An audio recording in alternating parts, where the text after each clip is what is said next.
अनि नबस्ने corner kick लिँदैछन् उनी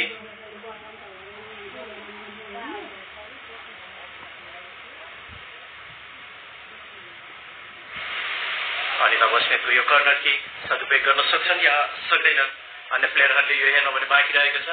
अनि नबस्ने निकै राम्रो हेडिङ र सुरुवाती अवस्थामै गोल श्रीलङ्का विरुद्ध पहिलो गोल आइसकेको छ आदरणीय दर्शक महानुभावहरू साम्बा गोल गर्न सफल भइसकेको छ यहाँ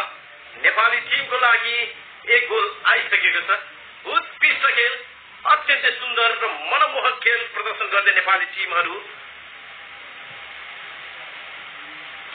श्रीलङ्का भर्सेस नेपालको यो खेलमा 6औं मिनेटभित्र नै नेपाली टिमले गोल गर्न सफल भएको छ माफ गर्नुहोला मैले साम्बाले गोल गरिराखेको भनेको थिएँ यहाँ गीता सिंह सम्भवतः यो रिप्लेमा हेरौँ हामी निकै नै राम्रो हेडिङ सुन्दर हेडिङ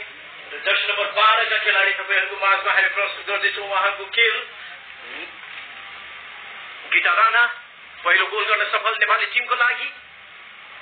माफ गर्नुहोला साम्बाले गोल गर्नुभएको होइन यहाँ गीताले गोल गर्नुभएको छ हेर्न सक्नुहुन्छ गीताको हेडिङ मार्फत गीता राणा गोल गर्न सफल र नेपाली टिमलाई अग्रता दिलाउन सफल भइसकेका छन् सुन्दर खेल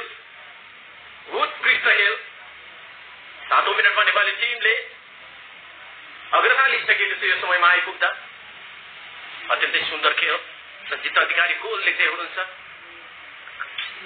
सुरज रोकाया गीता लेख्दै हुनुहुन्छ सञ्जित अधिकारी गोल लेख्दै हुनुहुन्छ हिमाल थापा